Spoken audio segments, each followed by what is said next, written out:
Við erum hér komin á bæjarstjórnarfund nr. 494 sem er öllu líkindum síðasti bæjarstjórnarfundur þessarar bæjarstjórnar því að það er verið að kjósa til sveitarstjórna 14. maí. Mættir eru ásamt forseta Kristján Þór Kristjánsson, Nanna Arna Guðmundsdóttir, Arna Lára Jónsdóttir, Þóra María Arnarsdóttir, Massílius Sveinbjörnsson, Sigurjón Hreinsson, Þórir Guðmundsson, Jónas Þór Birgisson og Steinunn Guðný Einarsdóttir. Einnig er hér Birgir Gunnarsson bæjarstjóri og Bryndís Ósk Jónsdóttir bæjarritari og gestir í sal. Velkomin. Fyrsta mál á dagskrá er ársreikningur Ísafjarðarbæjar 2021. Það er bæjarstjóri leggur fram til síðari umræðu. Ársreikningur Ísafjarðarbæjar stofnana hans og fyrirtækja fyrir starfsárið 2021. Í minni bæjarfulltrúa á að hér er enga kvaðir á hversu oft komið upp að tala, hversu lengi tala, nema forseta finnst tala allt og lengi. Gjörðu svo vel, Birgir, þú beðum orðið.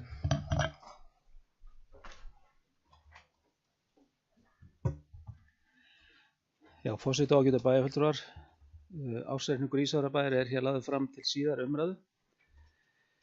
Við fengum góða yfirferð og kynningu á ársreikningnum frá KPMG fyrir fyrri umræðuna, þar sem og ætti því að vera búið að skýra allt rækilega út, auk þess að við fórum yfir heildarniðurstöðuna á síðasta fundi bæjarstjórnar.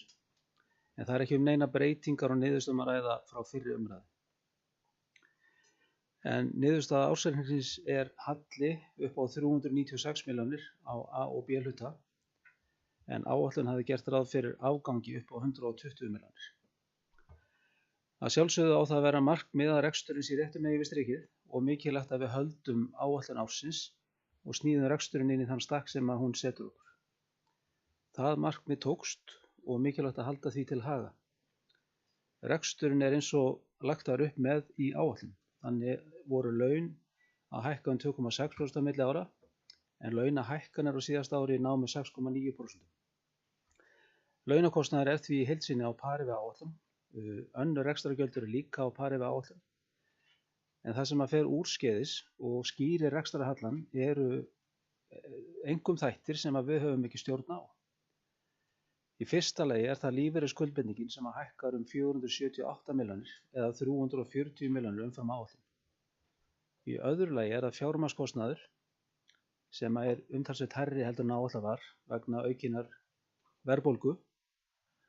Og í þriðja lagi að þá tókst ekki að selja eins margar eignir og við höfum áætlað. En það er að sjálfsögðu ekki tapa fé, heldur eitthvað sem að kemur þó bara inn síðar. En þetta breytir samt ekki þeirri staðreynd að rekstur A-hluta er ekki sjálfbær, eins og ég nefndi hérna við fyrri umræðuna, og það hlýtur að vera verkefni framundan að ná jafnvægi í rekstri A-hluta. Þar eru tvær leiðir færar. Það er annars vegar að auka tekjur og eða draga úr kostnaði. Það eru auðvitað talsverð áskorun að reka fjölkjarna sveitarfélag með ekki fleiri íbúa heldur en hér eru. En ég segi að þrátt fyrir það að þessar áskorun séu framundan, þá er engin ástæða til annars en að horfa bjartsýnum augum fram á veginn. Það margt jákvætt að gerast í samfélaginu. Mikil uppbygging framundan, íbúum mun fjölga og margt jákvætt sem að verður samhliða. Þannig að það er bjart framundan í samfélaginu okkur. En sem sagt ársreikningur Ísafjarðarbæjar er hér lagður fram til síðari umræðu.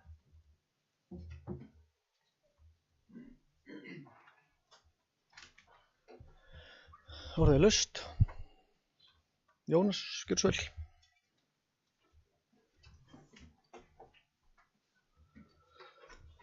Forseti, bæjarfulltrúar, aðrir tilheyrendur. Þá erum við hérna komin til þess að afgreiða seinni umræðu fyrir ársreikning. Minn síðast ársreikning sem ég tek til máls undir. Ég ætla að þakka fyrir samstarfið á liðnum árum. Og það er kannski nokkur atriði sem ég langar að fara aðeins yfir með þennan ársreikning sem er eins og hann er. Að það er ágætt að hafa í huga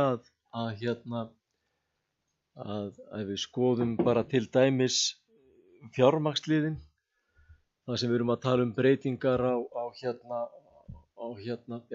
bókfærðar, gjaldfærðar verðbætur, þá er uppsöfnuð verðlagshækkun á þessu kjörtímabili 16%. Uppsöfnuð verðlagshækkun fyrir allt síðasta kjörtímabil var 6%. Auðvitað hefur það gríðarleg áhrif og auðvitað hefur gríðarleg áhrif þessi glaðningur innan gæsalappa sem við fengum í lífeyrisskuldbindingum. Og ég ætlaði að leggja fram eða við ætluðum að leggja fram bókun með þessari afgreiðslu á ársreikningi. Hún hljóðar þá svona. Við yfirferð á ársreikningi Ísafjarðarbæjar fyrir árið 2021 eru nokkur atriði sem vert er að gera sérstaklega grein fyrir. Þegar útgjöldin eru skoðuð þá sést hversu gott aðhald hefur verið með rekstrinum. Laun og launatengd gjöld fara aðeins 0,7% fram úr áætlun sem telst eiginlega innan skekkjumarka. Annar rekstrarkostnaður fer að sama skapi aðeins 1% fram úr áætlun. Þannig má í raun skýra neikvæða afkoma ársins með aðeins 2 þáttum sem við höfum enga stjórn á. Ein endurskoðun á útreikningi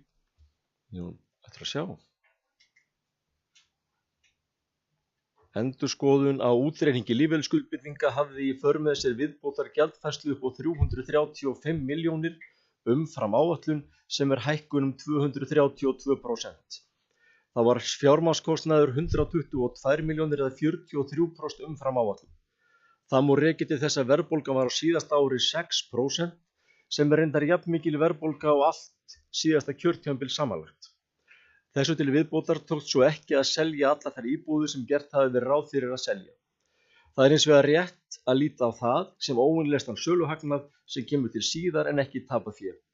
Að teknu tillit til þessara þátta verður árangur síðasta árs að teljast ásættanlegur.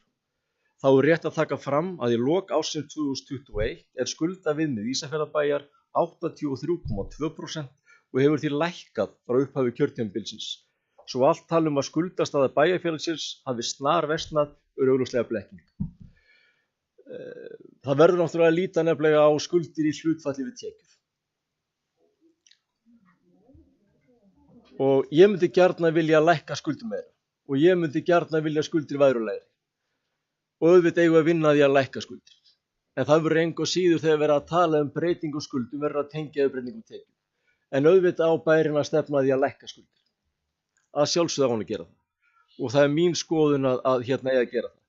En þegar fólk sem hefur mikið talað og út frá skuldaviðmiðum fer allt í einu að hætta að tala út frá því og tala út frá tölum á þess með að slíta úr samhengi þá er rétt að halda þessu til haga. Mín persónulega skoðun hefur ekki breyst að skuldir bæjarins hafa hækkað og það er verra. Það er slæmt. Það þarf að lækka þær. Þegar verðbólga er 16% uppsafnuð á tímabilinu þá hefur það býsna mikið að segja. Þegar lífeyrisskuldbindingar hækka mikið þá hefur það líka býsna mikið að segja. En staðan mætti svo sannarlega vera betri og þarf að vera betri og það er verkefni framundan að takast á við það. Ég þakka fyrir. Arna Lára gjörðu svo vel.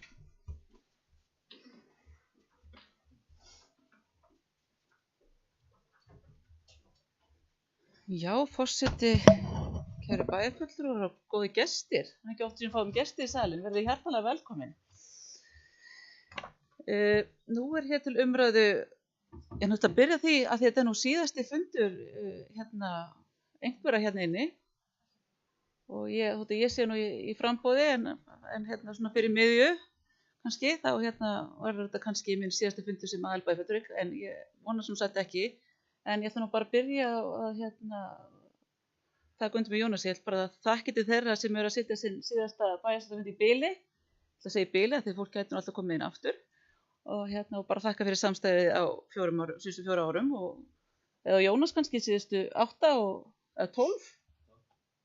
Já, síðustu 8. Massi, það er síðustu 8 eða 12, ég man ekki hvort. Þetta er alveg svo langt. En aftur að ársreikningnum. Já, ég er alltaf mjög glöð að við Jónas erum orðin sammála það að skuldirnar hafi hækkað. Það er við höfum stundum tekist á skuldirnar og tekist á við skilgreiningarnar á skuldunum. Þannig að það gleður mig að við séum orðin sammála það að þetta skuldirnar hafi hækkað og það sé slæmt, því það er slæmt. En það er auðvitað mjög alvarleg staða uppi í rekstri Ísafjarðarbæjar. Það er bara þannig. Við töpuðum þessu ári, árinu 2021, þá töpum við 396 milljónum króna og það leggst á ofan á tapið frá 2020 sem voru 608 milljónir króna. Þetta er 1 milljarður á 2 árum. Þetta er rosalegt. Þetta er bara rosalegt. En samt á þessu á síðasta ári þá voru þó að auka tekjur 216 milljónir. Samt erum við í þessari stöðu. Og ég bara vona að sérstaklega frambjóðendur átti sig á þessi alvarlegu stöðu sem við erum í. En það er náttúrulega bara dýrt að skulda mikið og erum við náttúrulega að greiða gríðarleg vaxtagjöld sem væri svo miklu skemmtilegra að eyða þessum peningum í eitthvað annað. En ég vona að við séum sammála að við getum þetta ekki haldið áfram þessari braut. Að því að talandi skuldir, þá voru þetta skuldir og skuldbindingar í Ísafjarðarbæjar. Það er 9 milljarðar árið 2021 og auðvitað eru lífeyrisskuldbindingar þar inni í þessari tölu. Það er eðlilegt, þetta er lífeyrisskuldbindingar eru skuldbindingar sem við erum búin að skuldbinda okkur til að greiða og það hefur áhrif á fjármögnun okkar. Þess vegna verðum við að taka það inn í þegar við erum að tala skuldir og skuldbindingar. En þetta hefur áhrif á fjárhagsstöðu okkar. Jónas kom réttilega inn á verðbólguna. Að því verðbólgan er svo mesta núna í 12 ár og það gefur augalega að það er ekki til þess að bæta ástandu okkar. Að því það er náttúrulega dýrt að vera fátækur og það er dýrt að skulda. Þannig að ég ætla bara að segja það að því nýr oddviti sjálfstæðismaður var nú hér að ganga í salinn og ég báði hann velkominn á fundinn og ég tek það nú af sklæpina að forsaða að bjóða hann velkominn að því ég stend hérna í ræðustól. Þá ætla ég bara að vona það að næsta bæjarstjórn verði samhuga í því að takast á við vandann og leita allra leiða til að auka tekjur og þetta þurfum við líka að ná tökum á ná böndum á kostnaðinum. Svo verði ég að nefna hér eitt. Að það var auðvitað þegar við vorum að samþykkja fjárhagsáætlun árið 2020 fyrir árið 2021 þá var rætt hér að selja íbúðir úr Fastís og við bæjarfulltrúar minnihlutans voru nú kölluð við minnir að við varum með heila á við APA en APA eru nú nátengdir mönnunum og það var bæjarfulltrúar sem að því við skildum ekki hvernig þetta ætti að ganga upp og þá var gripið til þessara samleikingar en ég er nú svo sem ekki hörundsári við því og það er alltaf leið með það. En það kemur þá þetta náttúrulega í ljós að þetta var auðvitað ekki að ganga upp að því að þessi minni söluhagnaður eru auðvitað ástæða þess að áætlunum voru ekki að ganga eins og stefnt var að. En ég get heldur ekki staðið hér nema greina frá þessari alvarlegu ábendingu sem kemur hér í endurskoðunarskýrslu frá KPMG. Og ég muni bóka þetta líka en þar kemur í ljós að bæjarstjóri braut sveitarstjórnarlög þegar hann veitti veð í lóðum Ísafjarðarbæjar til tryggingar og skuldbindinga þriðja aðila í september núna 2021. Þetta er bara með öllu óheimilt eins og kemur fram í áliti KPMG og við gerum þetta bara alvarlegar athugasemdir við þetta og ég veit það að þetta var gert í góðum hug og reyna að bjarga Ísafjarðarbæ út úr erfiðri stöðu þar sem við vorum ekki að gera það sem við áttum að gera að gefa út, ef ég fer rétt með fókættisvottorð, þannig að þessi þriðji aðili var orðinn í vandræðum í fjármögnun en þetta er óheimilt samkvæmt 69. grein sveitarstjórnarlaga og bara við verðum að gera alvarlegar athugasemdir við það. En eins og ég sagði þá ætla ég að leggja þetta fram bókun sem er bara, vil ég segja, hún er ekkert fjarri lagi bókun meirhlutans en ég ætla bara að fá að lesa hana hér með leyfi forseta. Alvarleg staða er á rekstri Ísafjarðarbæjar. Annað árið í röð stöndum við frammi fyrir gríðarlegum rekstrarhalla. Tapi árið 2020 var 608 milljónir króna og í ársreikningi ársins 2021 er hallinn 396 milljónir króna. Þetta til rúmur milljarður á 2 árum. En á sama tíma eru tekjur þó að aukast 216 milljónir króna. Það er dýrt að skulda mikið og voru vaxtagjöld Ísafjarðarbæjar árið 2020 280 milljónir og 404 milljónir fyrir árið 2021. Það væri margt hægt að gera við þessa peninga í þess að borga vexti. Við getum ekki haldið áfram þessar braut. Skuldir og skuldbindingar Ísafjarðarbæjar eru tæpir 9 milljarðar í árslok 2021. Verðbólgan er svo mesta í 12 ár og það gefur augalega að það er ekki til að bæta ástandið. Þannig að útlitið er hreint ekki gott, hvorki til skemmri eða lengri tíma. Vonandi verður næsta bæjarstjórn Ísafjarðarbæjar samhuga í því að takast á við vandann og leita allra leiða til að auka tekjur og ná böndum yfir kostnaðinn. Við endurskoðun frá KPMG kemur í ljós að bæjarstjóri braut 69. grein sveitarstjórnarlaga þegar hann veitti veð í lóðum Ísafjarðarbæjar til tryggingar skuldbindinga til þriðja aðila í Landsbankanum árið í september 2021. Það með öllu óheimilt eins og kemur fram í áliti KPMG og gerir við bæjarfulltrúa Írlandssands alvarlegar athugasemdir við þennan gjörning bæjarstjóra. Birgir, gjörðu svo vel.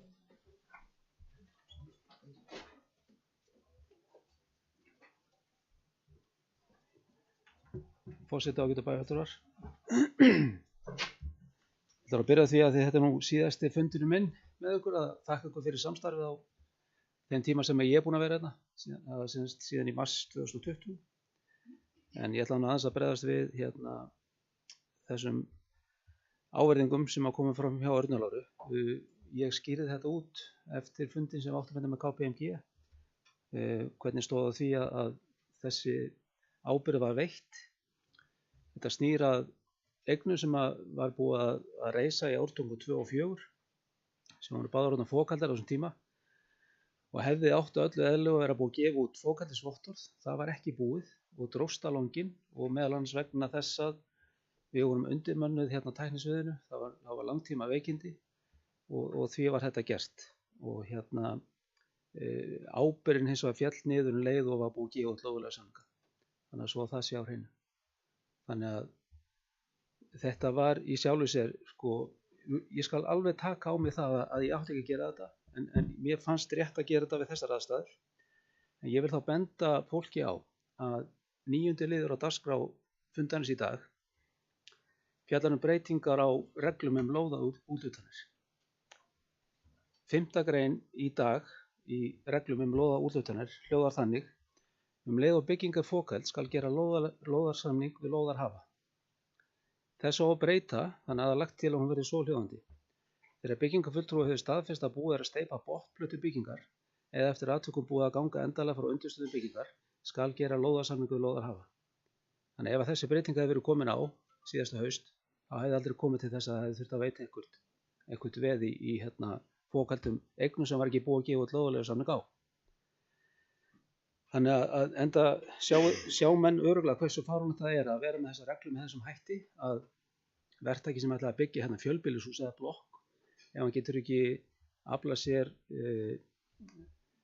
fjármagns gegn veði í eigninni fyrir að hún er fókald, að þá fara hann fyrir enga svona framkvæmdir af stað. Það er bara ljóst. Þess vegna erum við að breyta reglunum lóðaúthlutanir sem er til umræðu eftir.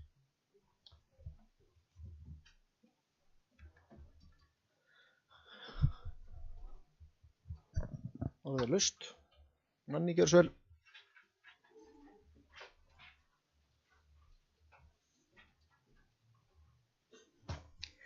Forseti, bæjarfulltrúar og gestir. Ég ætla að bregðast við tveimur og strax kannski þessum sem hann Birgir sagði við okkur. Og ég skil að vel að fólk bregðast við þegar hlutinir eru komnir í óefni og það þarf að bregðast við og gera það hratt. Það gefst ekki alltaf tími til þess að hugsa og kanna lög, en það verður að gerast innan stjórnsýslunnar. Það verður bara að gerast.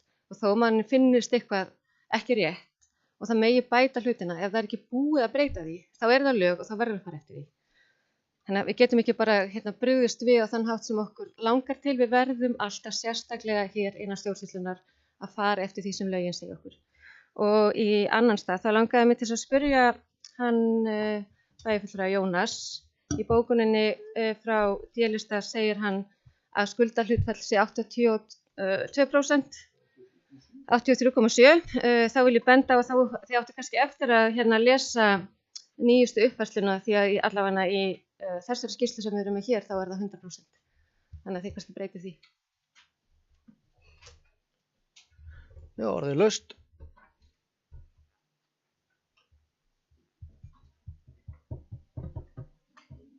Já, gjörðu svo vel, þú mátt bara eins og þú vilt.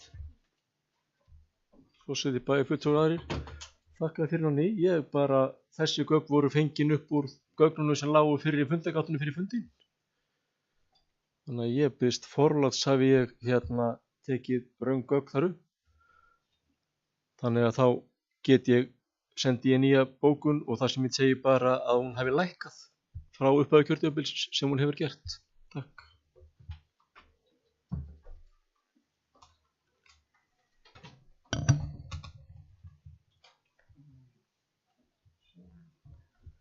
Orðið er laust.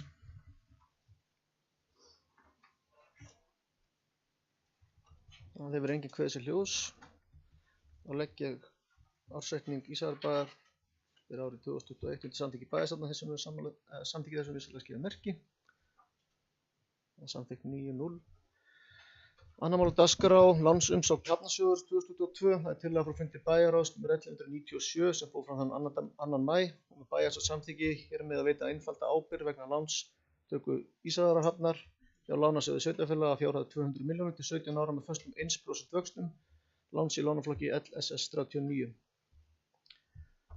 Ábyrgðin er veitt í samræmi við heimild 1. málsgreinar 69. grein sveitarstjórnarlaga nr. 138 frá 2011. Jafnframt er lagt til að Birgi Gunnarssoni verði veitt full ótakmarkað umboð til að samþykkja fyrir hönd Ísafjarðarbæjar veittu ofangreinda ábyrgð og veðsetningu til þess að móttaka og undirrita og gefa út og afhenda hvers kyns skjöl, fyrirmæli og tilkynningar sem tengjast veitingunni og ábyrgð þessari. Orðið er laust. Orðið er laust. Það er engin kveðið sér hljós að leggja þetta undir samþykki bæjarstjórnar þeir sem eru sammála þessu vinsæla skrifa merki.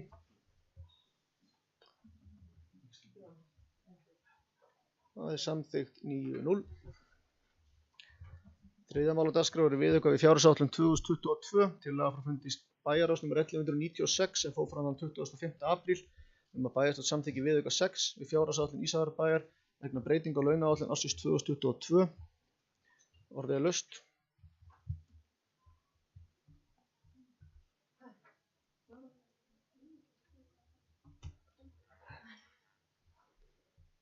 Það er ekki kveðið sér ljós að leggja henni til samþykki bæjarstjórnar þeir sem eru sammála því vinsæla skrifa merki. Samþykkt 9-0. Fjórða mál á dagskrá eru nefndarmenn 2018 til 2022 yfir- og undirkjörstjórnir.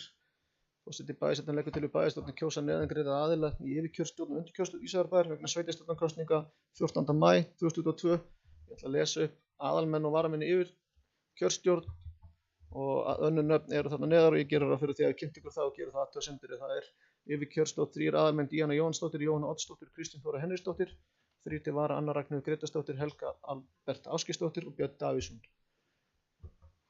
Orðið er laust. Það leggja þetta undir samþykki bæjarstjórnar þeir sem eru sammála þessum vinsæla skrifa merki. Það er samþykkt 9-0. 5. mál á dagskrá er tónlistarfélag Ísafjarðar fasteignagjöld tillaga frá fundi bæjarráðs nr. 1195 sem fór fram þann 11. apríl að bæjarstjórn samþykki samning milli Ísafjarðarbæjar og tónlistarfélags Ísafjarðar árlegan styrk vegna greiðslu fasteignagjalda til 10 ára. Orðið er laust. Það er engin kveðið sér hljós, þá legg ég þennan samning undir samþykki bæjarstjórnar þeir sem eru sammála því vinsæla skrifa merki. Það er samþykkt með 9 atkvæðum. Samningu við Fossavaðsgönguna 2022 til 2024. Það er tillaga frá fundi bæjarráðs nr. 1197 sem fór fram þann 2. maí að bæjarstjórn samþykki samstarfssamning Ísafjarðarbæjar og Fossavaðsgöngunnar framkvæmd Fossavaðsgöngurnar árin 2023 og 2025 til 2025 með þeim minniháttar breytingum sem ræddar voru á fundinum. Orðið er laust. Ég gerir ráð fyrir að þessar breytingar séu komnar inn núna. Já. Nanni, getur þú útskýrt það mál? Nei, en þú hefur beðið um orðið allavega. Forseti, bæjarfulltrúar, gestir, aftur. Þessi samningur kom inn til bæjarráðs fyrir Fossavaðsgönguna og okkur fannst vanta þarna einhverjar breytingar og frekari upplýsingar þannig við sendum hann aftur tilbaka og það hefur dregist að fá hann inn þar sem að starfsmenn Fossavaðsgöngunnar voru náttúrulega bara mjög uppteknir í sínu og en þetta kom inn þá núna síðasta mánudag og mér líst bara ljómandi vel á henni samning. Það er sundurliðað í hverju kostnaðurinn felst þannig að við vitum og það eru ákveðin tímafjöldi til dæmis á starfsmönnum skíðasvæðisins við vinnslu skíðasvæðisins fyrir Fossavaðsgönguna og það er bara mjög gott fyrir okkur að hafa þennan ramma til að vinna eftir. Við erum ekki svo sem að láta út neitt pening, heldur erum við að styrkja gönguna með þessu vinnuframlagi okkar starfsmanna. Við tókum aðeins samtali tíma, hvenær Fossavaðsgöngan er á tímasett og finnst mjög eðlilegt að það samtal verði við sveitarfélagi þegar það er ákveðið hvenær gangan eigi sér stað. því að það getur bara verið mjög erfitt fyrir sveitarfélagið að uppfylla sína kröfur ef þetta sett eins og núna rétt fyrir páska og starfsmenn þá að undirbúa páskahátíðina sem okkar hátíð. Þannig að öðru leyti þá finnst mér þetta bara ágætur samningur og ég náttúrulega Fossvogsgangan góð og skemmtileg hátíð sem hér og hefur verið langan tíma. Þannig ég hvet ykkur til að samþykkja bara þennan samning. Já, tökum við það og ég orðið laust. Það engin kveðs í hljós að leggja þennan samning undir samþykki bæjarstjórnar þeir sem verður sammála þessi vinsæla skeiði merki. Það samþykkt 9-0. 7. mál á dagskrá þarfagreining aðildarfélaga HSVF og bæjarstjórnar fyrir árin 2022-2027. Tillaga frá fundi íþrótta- og tómstundanefndar þann 27. apríl var bæjarstjórn samþykkja að gerð verði samninga við þau 7 félög sem sóttu uppbyggingarstyrki. Upphæð í hvert verkefni 1.714.285 krónur. Orðið laust. Gjörðu svo vel, Þórir.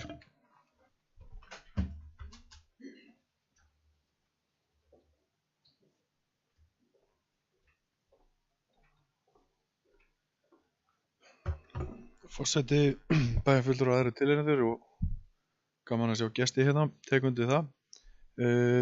Ég ætla að byrja á því að þakka ykkur fyrir samstarfið síðastliðin 3 ár sem ég hef verið hérna.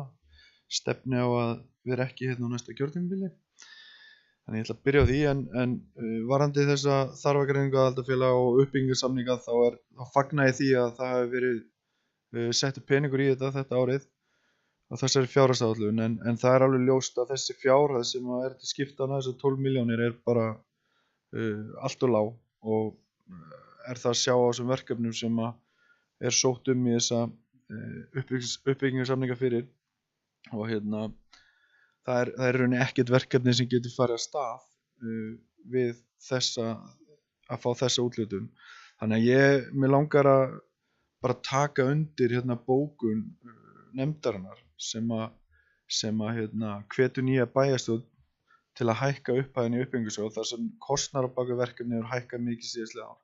Og það er líka bara vaxandi viðhaldsþörf og vaxandi uppbyggingarþörf í sveitarfélaginu í ýmiss konar íþróttamannvirki og aðstöðu fyrir íþróttafólk. Þannig að í þessum litlu verkefnum, þessum uppbyggingarsamningum þá bullandi tækifæri til þess að gera vel og ég held að mér langar rosalega að hvetja ykkur sem verði í næstu bæjarstjórn til þess að hækka þessa fjárhæð umtalsvert þannig að sé hægt að fara að gera eitthvað af þessum litlu verkefnum. Takk. Já, orðið laust. Arnar, gjörðu svo vel.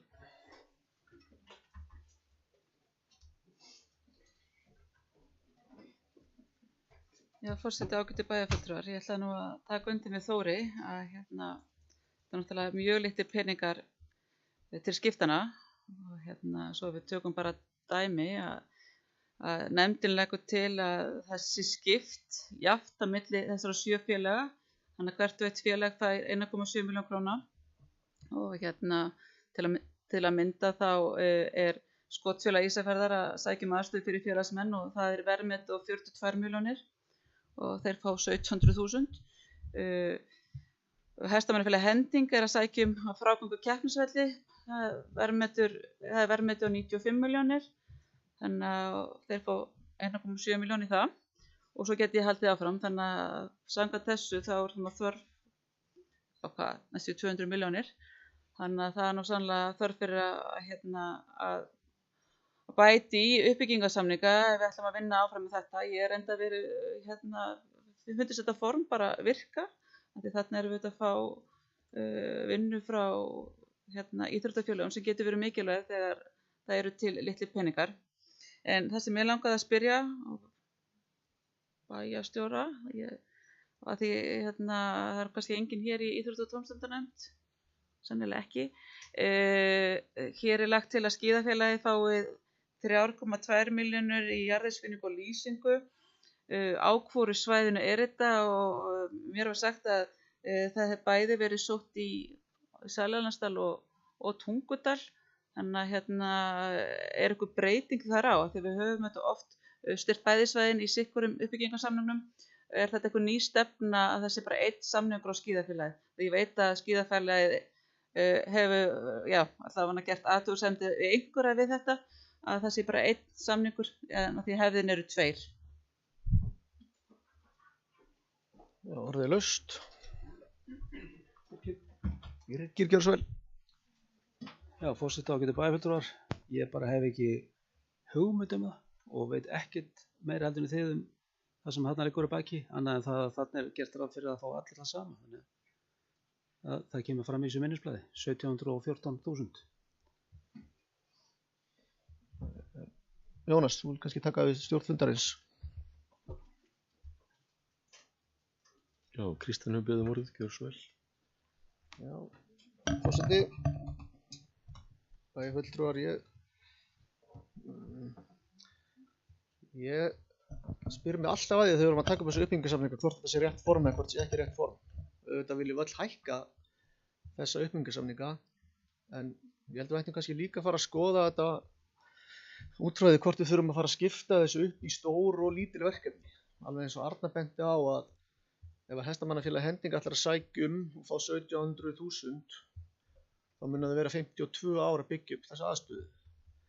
Þannig að eða 53 ár sennilega nær lagi. Ekki það að breyta það öllu máli. Þeir verða sennilega allir hættir sem sóttu í dag fyrir þessu. Þannig að það er spurning sko hvort að svona viðamikil verkefni þurfa að fara einhvers staðar annars staðar inn í umræðina. Því að ég man nú ekki alveg reglurnar hvort að þú fáir ekki greitt fyrir en þú ert búin að klára eða hvernig það virkar. Þannig að þá spyr ég mig hvort að Hestamannafélag Hending, Skotfélag Ísafjarðar, hvort þau séu með þetta niðurnjörva þannig að þau geti alltaf nýtt þetta sé þannig, en það mun allavega taka út töluvert langa tíma með þessari vinnu, en auðvitað er metanand inn í sjálfbáðinu og annars sem þau geta unnið með. Þannig að þetta verður einhvern veginn alltaf eitthvað hálfskrítið sko, auðvitað er jafnræðisreglan þannig alltaf teygjanleg. Á að fara eftir því að skipta jafnt á öll íþróttafélög, þá verður jöfnuðurinn kannski ekki ef að vera að sækja 5 milljónir og 90 milljónir sá sami. Þannig að ég held að við þurfum að kannski endurskoða einhvern veginn, allavega skoða þetta einhvern veginn öðruvísi. Er sanngjarnt að allir fá jafnt þegar einn er fyrir 95 milljónir eða aðrir fyrir 3 milljónir? Eða eigum við alltaf að fara í stóru verkefnin og þá getum við aldrei gert eitthvað lítið sem þar að neða? Eða eigum við bara að reyna að hafa uppbyggingarsamninga innan einhver ákveðna marka svo að þau verkefni klárist en ekki og leita þá einhver annar leiða með þessi stærri verkefni? Og þessi fjárhagstörf sem að Arna talar 200, við veitum öll að fjárhagstörf íþróttamannvirkja er töluvert meiri og er sennilega örugglega á 2 milljarð ef allt er tekið inn í sem allir vilja gera og allt svoleiðis. En ég hef ekki mannið að segja. Takk fyrir. Ég fer þá Kristján aftur í stjórnfundarins, gjörðu svo vel. Já, Þórir, gjörðu svo vel.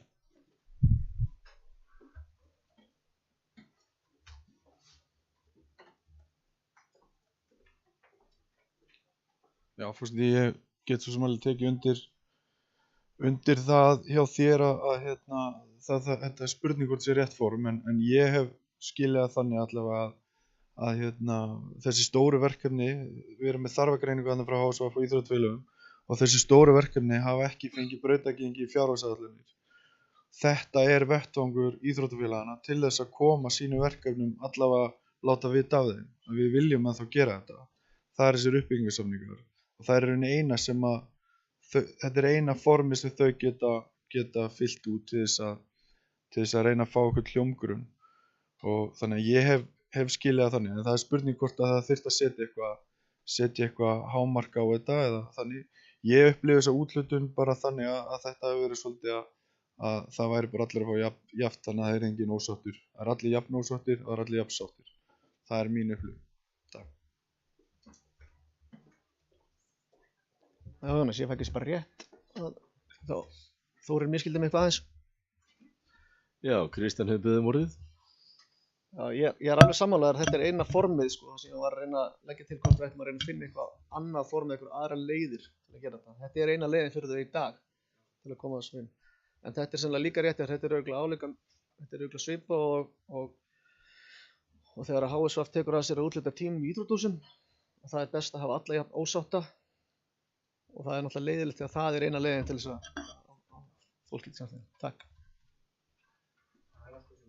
Ég fer þá Kristján aftur í stjórnfundarins. Já, orðið laust. Arna, gjörðu svo vel.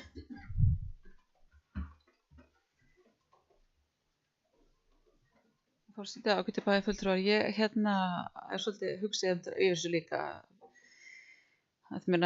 Hugsunum með hverfisráðinu það var að láta þau fá lítinn pening svo þau geti verið í litlu verkefni og gert svolítið sjálf, en það er spurning hvort að ný bæjarstjórn þurfi kannski ekki að endurhugsa þessa markmið uppbyggingarsamninga, hvort þeir eiga að vera fyrir minni verkefnin og bærin taki bara að þessu stóru, og ég veit að þeir verið svona einhver svona pínu núnans það hvaða verkefni fari bara inn á fjárhagsáætlun, og þetta hefur verið gerð athugasemdir við verkferlan í því, allt í einu var Skautasvell og Flateyri komið inn á fjárhagsáætlun og án þess að fara í gegnum eina ferla, það er náttúrulega viss íþrótt, þó svona meiri almenningsíþrótt.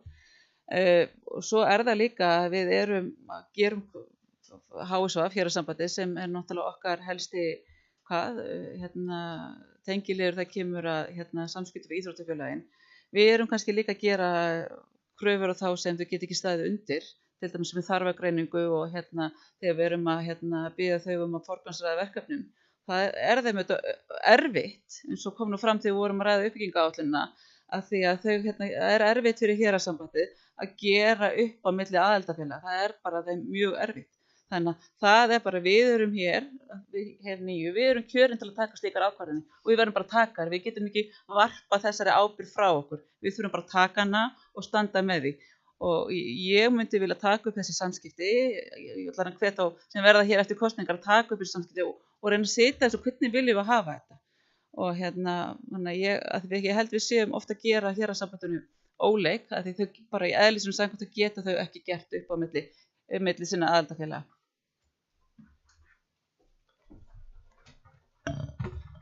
Orðið er laust. Það eru engin kveðs í hljós, þá leggja þessa samninga undir samþykki bæjarstjórnar þeir sem eru sammála þessu vinsamlega skýra merki. Eða þessa styrki í rauninni sem verða svo að samninga. 8. mál á dagskrá, grjótjórnum uppfylling til norðurs við Norðurtakar og Skutulsfirði, aðalskipulagsbreyting, tillaga frá fulltrúum D-lista Sjálfstæðisflokks og B-lista Framsóknarflokks frá fundi skipulagsmannvirkja nr. 582 sem fór fram þann 13. apríl að bæjarstjórn samþykki að velja landfyllingu Norðanfjarðarsvæðis úr valkostagreiningu sem unnin er af Verkís í mars 2022. Orðið er laust. Nanni, gjör svo vel.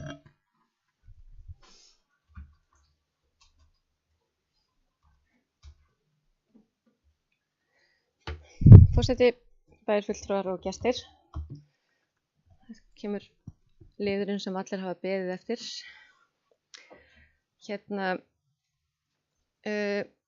Við erum að vinna þessa tillögu að breytingu á aðalskipulagi og það sem kannski hvílir á okkur hér í bæjarstjórn er að við fáum stundum hugmyndir sem að okkur finnst góðar og við tölum við vini okkar sem eru oft í sama bergmálshelli og við sem finnst það líka góðar og við setjum þær fram. Og það er í eðli sínu bara allt í lagi.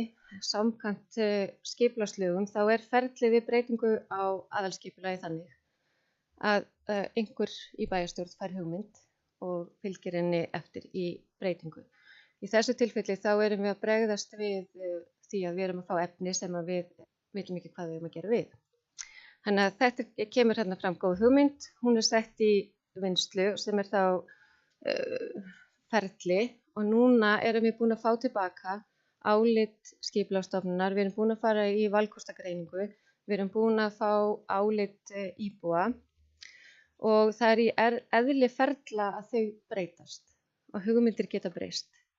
Því finnst mér alveg forsvaranlegt að við bæjarfulltrúar sem sett í þá stöðu að við þurfum að taka ákvörðun hratt og örugglega af því að tíminn sé að renna út. Við, eins og Arna kom reyndar inn á áðan í öðru máli, við berum ábyrgðina og við getum ekki tekið ákvarðanir bara á handahlaupum. Við þurfum að hafa gögnir fyrir framan okkur.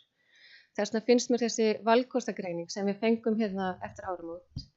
Mér finnst það mjög góð og lýsandi og mér finnst mjög leiðilegt að þessi valkostagreining hafi ekki komið fram fyrr. Hún sýnir okkur hvernig hlutinir geta orðið og mér finnst hún mjög góð. Og svo reyndar á stigi 2 þar sem að mér finnst reyndar skipulagsnefnd vera komin aðeins á undan bæjarstjórn, þar sem að skipulagsnefnd vísar valkostagreiningunni inn í bæjarstjórn en heldur svo áfram að vinna með sína hugmynd. Þannig að við erum kannski pínu lítið ósamstíga, en allavega þessar hugmyndir sem lágu fyrir skipulagsnefndarfundi breytingarnar þá miðað við þá ákvörðun sem skipulagsnefnd tók, meirihluti skipulagsnefndar, hún bara líka mjög, þetta mjög góðar hugmyndir og þetta er mjög lýsandi og sýnir hvernig hlutinni geta verið. Og mér finnst það mjög gott og ég skil, þó ég hef sagt til Birgi áðan, hann þyrfti að fara til lögunum, þá eigum við að fara til lögum, en við megum alltaf gera meira heldur en lögin segja. Við megum alveg verið meiri samráði við íbúa heldur en lögin segja. Þannig að ég ætla nú reyndar að leyfa forseta að taka næstu máls, en þetta svona það sem ég hef að segja þetta mál, en mér finnst bara mjög mikilvægt að við séum í mjög góðu samstarfi og samvinnu við íbúa og aðra hagaðila svona hluti, og mér finnst mjög mikilvægt að við sem að tökum loka ákvörðunina, að við gefum okkur tíma til að taka hana og veltum fyrir okkur öllum kostum. Og það segir landfyllingu norðanmegin að hún eigi að miðast við íbúðarsvæði og útivistarsvæði. Og það sem okkur vantar? Vantar okkur kannski meira pláss fyrir atvinnuhúsnæði. Þannig að við verðum bara að fá að velta þessu fyrir okkur, við sem bæjarfulltrúar. Og það er kannski óheppilegt að við séum að vinna aðalskipulag á sama tíma og við erum að vinna breytingu á aðalskipulagi. En aðalskipulag okkar segir okkur hvert við ætlum að fara í framtíðinni. Og á meðan við erum á þessum krossgötum, þá höfum við bara marga möguleika. Það er mikið opið og við getum farið í alls konar áttir. Þannig að ég kem örugglega upp aftur, herra forseti, en ég læt þetta duga í bili.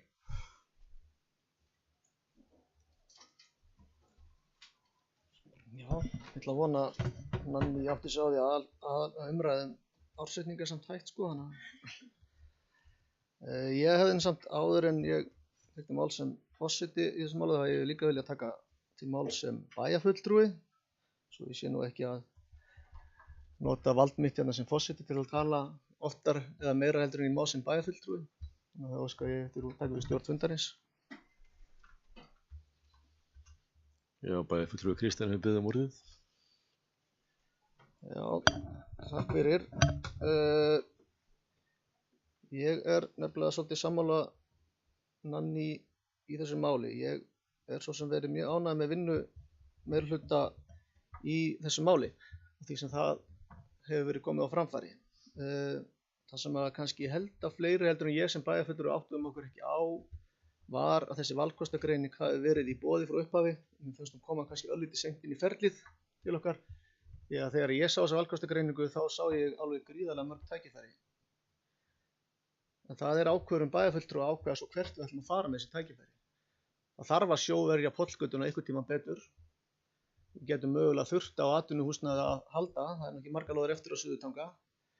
Og við verðum að leyfa okkur að dreyma að við þurfum ekkert að byggja íbúðir til langframa. Allir þessi kostir í þessari valkostagreiningu, hver og einn einasti, en ekki á sama stað.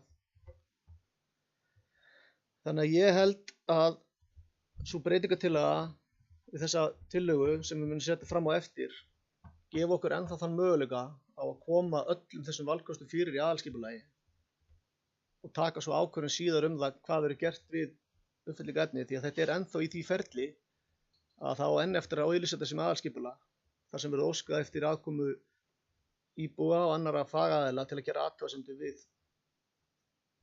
landfyllinguna áður en að því kemur. Og allir valkostir verða þá teknir undir og gerða svo grein á því.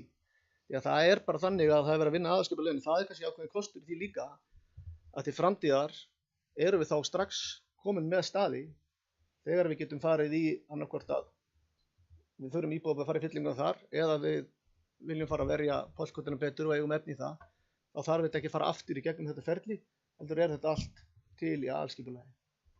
Þannig aðalskipulag til 12 eða 15 ára virka líka, að það skuli ekki alltaf þurfa að vera að breyta þeim. Þá hefur við lokið málum sem bæjarfulltrúi. Þá fel ég Kristján í fundarins. Og ég gefur orðið laust. Arna gjör svo vel.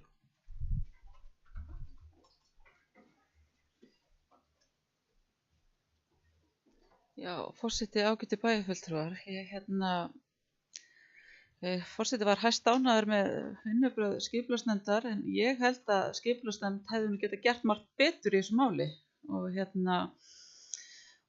já, margt sem við getum gert betur af því að þegar þessi hugmynd sett fram þá eru miklar óánægjuraddir sem vakna og við verðum strax þess vör og þar íbúum gefin kostur að koma með athugasemdir og ég veit að það eru fjölmargir íbúar sem gerðu það, sendu inn athugasemdir við landfyllinguna við Fjarðarstrætið og þessir íbúar hafa ekki fengið svör við þessum athugasemdum sínum og þeim líður þannig þau hafi þau hafi ekki fengið að taka þátt neitt í þessari vinnu og auðvitað lögformlega þá ber bærnum auðvitað ekki að svara þeim af því við erum komin það stutt í ferlinu en það eins og Nanni segir, það má ganga lengra heldur en lögin og við höfum bara síðustu 8 árin verið að vinna með aukið íbúasamráð og þá eigum við að iðka það.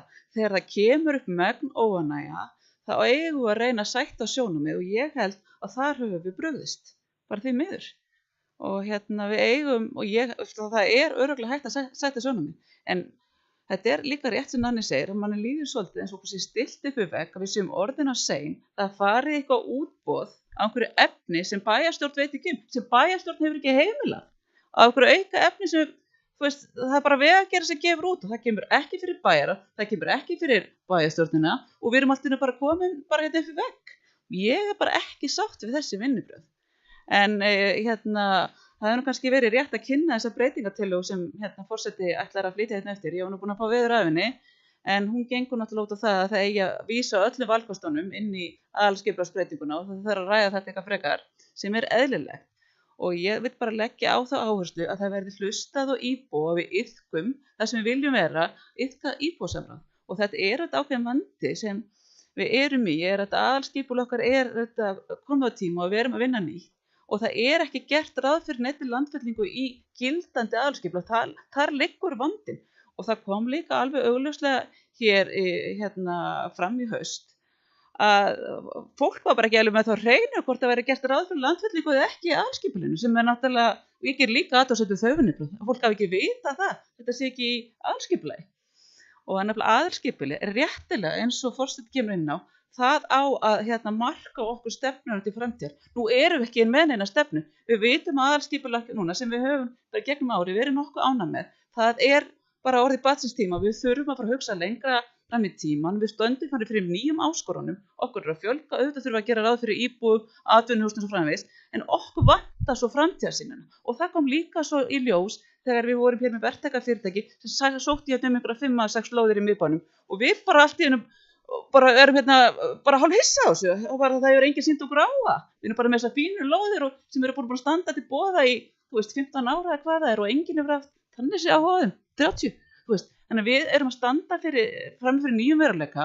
Það skiptir svo miklu máli að við vöndum okkur við aðalskipulagið, gerum það vel, tökum ekki ákvörðun núna sem við erum ekki sátt við. Þannig að vöndum okkur og tölum við íbúð.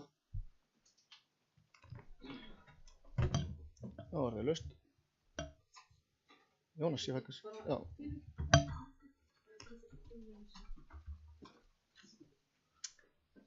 Forseti, aðrir tilhundur og gestir. Ég ætla nú bara svona aðeins, ekkert kannski stórt, ég var nú alveg sammála Árni Láru í ýmsu, þannig sem að kom fram sérstaklega var þetta stefnuna og það ekkert bara í þessu, það í mörgu sem við þurfum aðeins að móta, en við getum líka bara svolítið svona unnið eftir og veitum eftir hverju við erum að vinna og vera á sama blaði.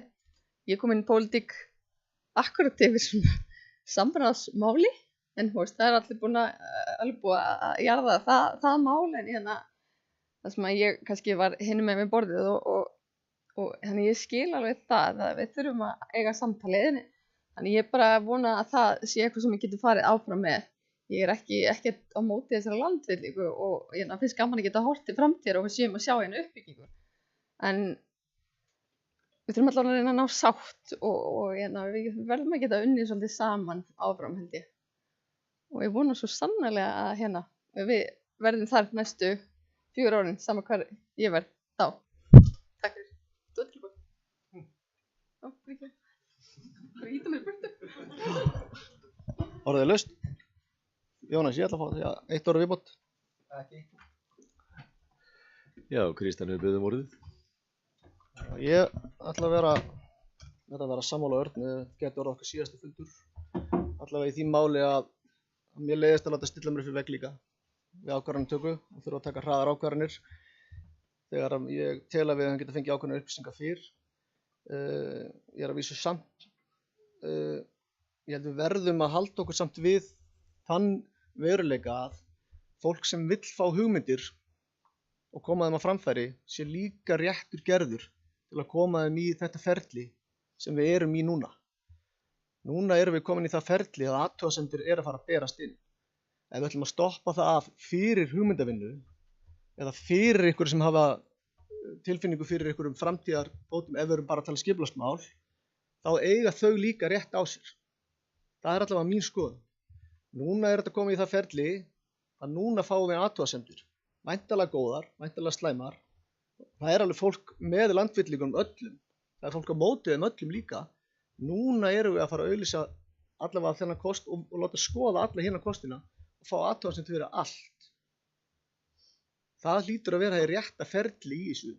Ég vona þessi ekki ósamálega að fólk eigi allavega að eiga möguleika á að koma sínum kostum á framfæri og svo tekur bæjarstjórn ákvörðun þegar að athugasemdir eru komnar fram í réttu ferli og þá tekur bæjarstjórn ákvörðun og segir go eða ekki go á það. Það er mín skoðun. Ég fer þá Kristjáni aftur stjórnfundarins. Orðið er laust. Nanni, gjörðu svo vel.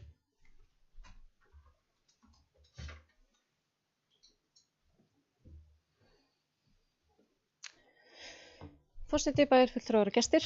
Þetta er nefnilega kannski, þetta er nefnilega pínu ruglingslegt. Þetta ferli, að við auglýsum á fyrsta skrefi, þá erum við að auglýsa og ég bið kannski gest úr sal að hjálpa mér með orðið af því ég er svolítið gleymin á orð. En það sem við vorum að auglýsa fyrst var sviðsmynda skipulagslýsing.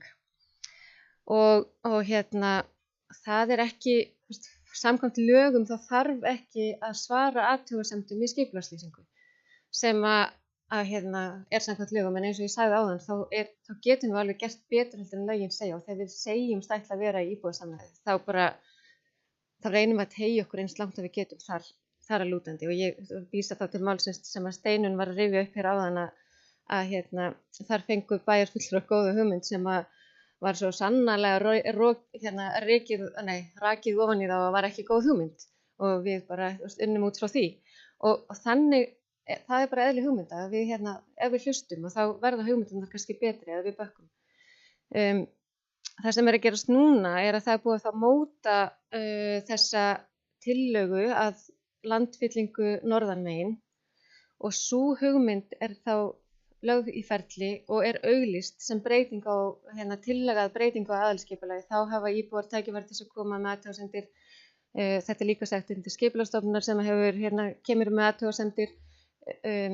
Bæjarstjórn þar tekur svo málið upp af því þetta eru verulega breytingar á aðalskipulagi, þá var ekki nóg að skipulagsnefnd fjallum, það heldur verið bæjarstjórn fjallum það líka og þetta er svona fram og tilbaka en í öllu þessu ferli þá hefur stjórn bæjarins, bæjarstjórn heimild til að taka aðrar ákvarðanir og ég er sátt við það að við vísum þessum þessari orð valkostagreiningu í frekari vinnslu því að það er gott, þá erum við að tala um 4 möguleika og við erum að vinna þessa 4 möguleika og þá þurfum við ekki að taka ákvörðun eina sem er ekki allir eru sama eða ekki allir eru sáttir við og hún er kannski ekki góð með þá þörf sem við erum að horfa fram á, hún er kannski góð fyrir einhver ákveðna þætti en persónulega finnst mér til dæmis mjög óþægilegt að sjá að það þarf krefst mikillar sjóvarnar við þessa landfyllingu og ég velti fyrir mér hvort að við eigum hreinlega grjót til þess að fara í þessar sjóvarnir því að náman sem við erum með upp í Dagverðardal, hún er náttúrulega, Dagverðardalur er ekki lengur Dagverðardalur, þetta er bara risastór hola og það er löngu komið fram yfir það er heimildir sem að við höfum þar til námumörslu, þannig að ég set stórt spurningamerki við það og þess vegna finnst mér líka gott að við séum að skoða fleiri valmöguleika því að ef að niðurstaðan svo að við eigum ekki grjót að þá erum við kannski búin að vinna aðra valmöguleika til þess að grípa til en það sem að við ætlum að bóka við fulltrúar Ylistans við þetta mál og þá er bókun þannig að ég sendi þér Bryndís bara eftir augnablik. Bókun vegna fyrirhugaðar landfyllingar og grjótvarnar út frá Norðurtanga í Skutulsfirði og þá segir bókunni þannig fulltrúar Ylistans taka undir bókun skipulags- og mannvirkjanefndar frá fundi sínum þann 13. apríl 2022 að ámælisvert sé hversu seint valkostagerðareiningin kemur fram. Breytingar á skipulagi taka langan tíma og slíkar breytingar á að gera með hliðsjón af stefnu sveitarfélagsins til framtíðar til að mæta ákveðnu þörf og alltaf skal leitast við að hafa sem mest samráð við hagsmunaaðila.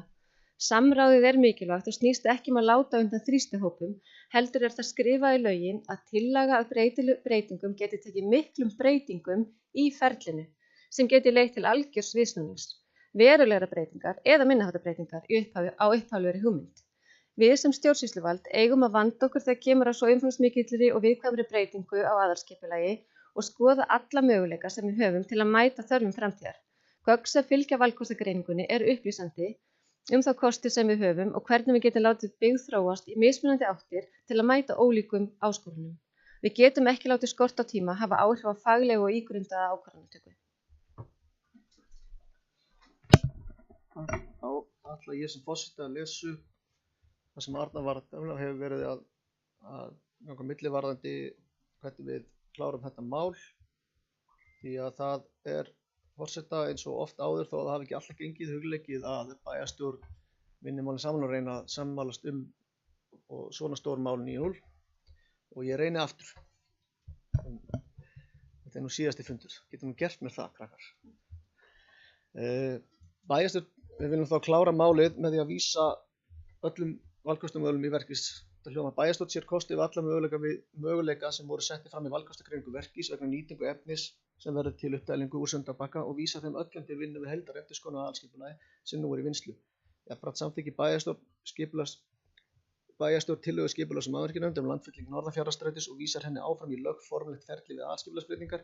Í því ferli unnin drög að breytingatillögu á aðalskipulagi og þau kynnt íbúum og fagaðilum og þeim gefin kostur og koma með athugasemdir.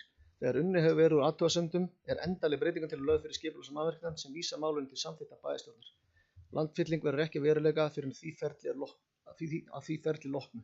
Allir valkostir hafa sína sérstöðu, hvort sem sjóvarnir, atvinnuhúsalóðir eða íbúðabyggð. Land- og Suðurtanga gefur okkur möguleika á atvinnuhúsalóðum, bæta þar sjóvarnir við Pollgötu og Norðafjarðarstræti hefur kosti að þar fæst land fyrir fjölbreyttar lóðir. Framkvæmdir munu því styrkja miðbæ Ísafjarðar og íbúar geti í auknum mæli nýtt sér bíllausan lífstíl þar sem stutt verður í verslun og þjónustu. Með þessum hugmyndum verið að horfa til þróunar byggðar eyrarna til næstu ára, jafnvel áratuga. Það voru átt við allir 4 valkosti.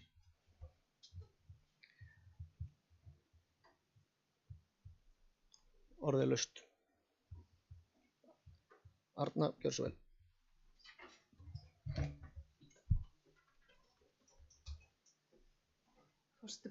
Forseti ágætu bæjarfulltrúar, ég vil bara taka það fram hér að með því að samþykkja þessa breytingatillögu þá erum við ekki samþykkja neitt valkost. Við erum við að sæta þetta bara í þetta lögformlega ferli þar sem íbúum gefst formlega kostur að koma með athugasemdir. Þannig að var þannig þegar við samþykktum að setja þessa í skipulagslýsingu þá hefur við nú hér bæjarfulltrúar sem ekki ákvörð fyrir að hafa samþykkt þetta þegar við tókum það algjörlega fram í umræðum það mál að hér værum við að setja málið í þann farveg og svo íbúar gætu haft áhrif á framvindu málsins og í þegar þetta var samþykkt þá ég farið mér rétt með Sigurður mun þetta leiða þetta mig ef það ekki rétt mér þá nefnir hann í þeirri umræðu að það kæmu aðrir valkostir til greina og nefnir þá í sérstaklega Torfnesrifið og Hauganes sem mögulega valkost sem væri æskilegt að skoða samhliða og við nefnum það við okkar samþykkt að við samþyktum þetta með það leiðarljósi að gefa íbúum kost að koma formlega að ferlinu. Þannig að nú lít ég svo á að með samþykki þessu þá erum við að hleypa íbúum að þessu máli formlega séð og ég ætla að vona að forseti staðfesti þessa túlkun mína á þessari breytingartillögu. Já, ég skil þetta nákvæmlega þannig að þetta sé að fara í formlegt ferli þar sem íbúar og fagaðilar getur komið að málinu til að gera athugasemdir. Bara skil það nákvæmlega þannig. Og ég vona ef það er ykkur hérna inni sem að heldur ég sé að skilja þetta vitlaust, hann láti mig vita af því.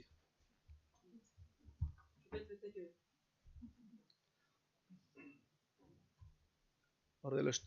Þórir, gjörðu svo vel.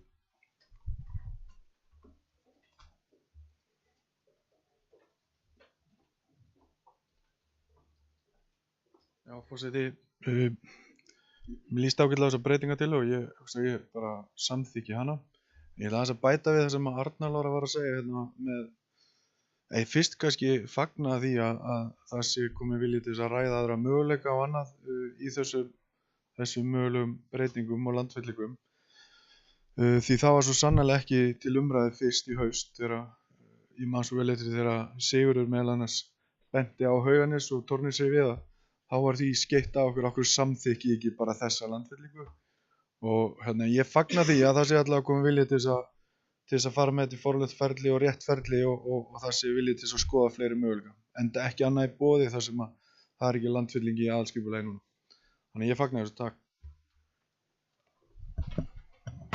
Já, ég fagna því og þú fagnar þessu, Þórir. Orðið laust.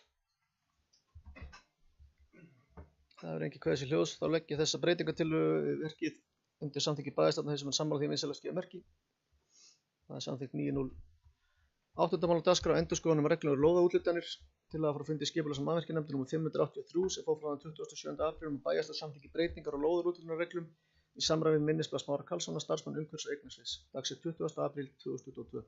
Orðið laust. Þeir eru engin kveðis í hljós, þá legg ég það undir samþykki bæjarstjórnar þeir sem eru sammála því vinsælast gefa merki. Samþykkt 9.0. 10. mál á dagskrá snjómokstur og Flateyri Suður og Þingeyri þjónustusamningur 2019-21. Tillaga frá fundi umhverfis- og framkvæmdanefndar númer 119 sem fór frá þann 8. apríl og bæjarstjórn samþykki nýta framlengingar ákvæði samninga snjómokstur til 2 ára á Flateyri Suður og Þingeyri. Orðið laust. Sigurður, gjörðu svo vel.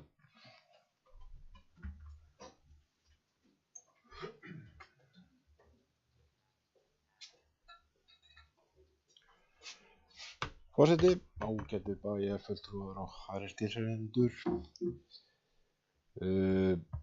Ég er nú ennþá að bíða eftir að fá að heyra svona alvöru rökstuðning fyrir því að við séum að leggja til að nýta þetta framlengingarákvæði.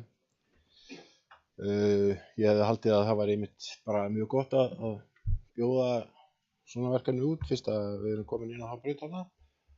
Og að ef að menn tala fyrirsjáanleika þá sé það einmitt sá fyrirsjáanleiki sem menn vilji hafa að það sé verkefnin séu boðin út þegar að tíminn að menn rennur út.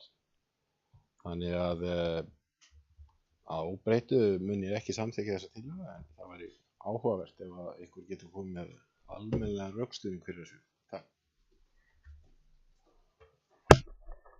Orðið laust. Ranningar svo vel.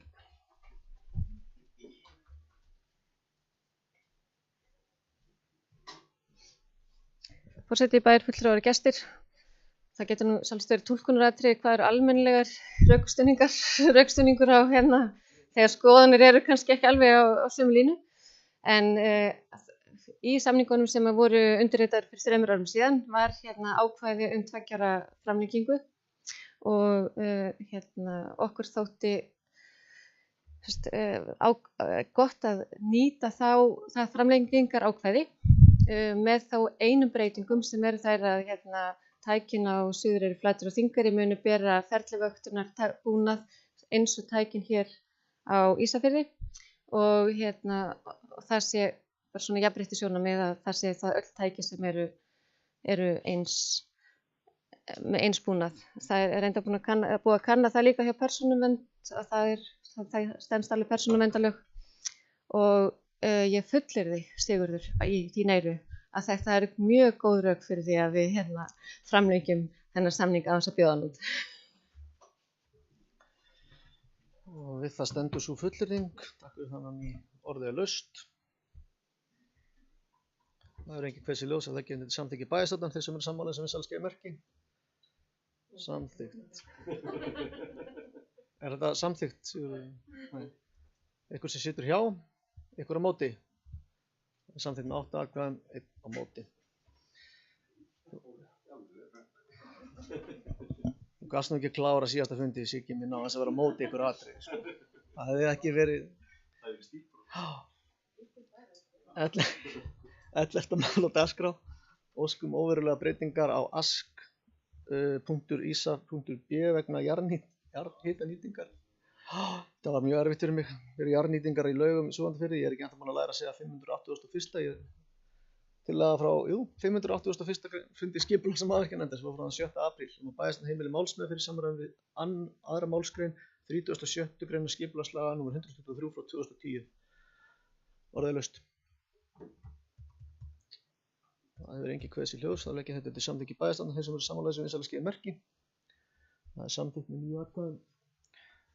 12. mál dagskrá er óveruleg breyting á aðskipulagi strenglagna í Arnarfirði. Það er tillaga frá fundi skipulags- og mannvirkjanefndar nr. 582 sem fór frá þann 13. apríl um að bæjarstjórn samþykki meðfylgjaldi aðskipulagsbreytingu í samræmi við 2. málsgrein 37. grein skipulagslaga vegna strenglagna í Arnarfirði. Orðið laust. Sigurður, gjörðu svo vel.